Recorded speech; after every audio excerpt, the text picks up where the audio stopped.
How to fix Fortnite failed to download asset keychain error. 1. Click on the retry button. 2. Wait for Epic Games support team to locate and resolve the problem on their end.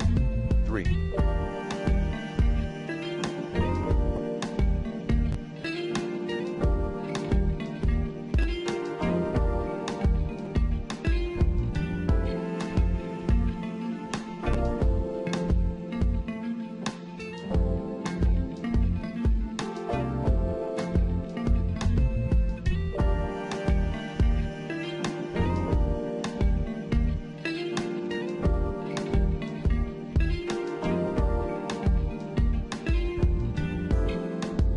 Update your app or install any official hotfix in time. FYI, Fortnite new update 3.50 is downloadable today, March 24, 2022.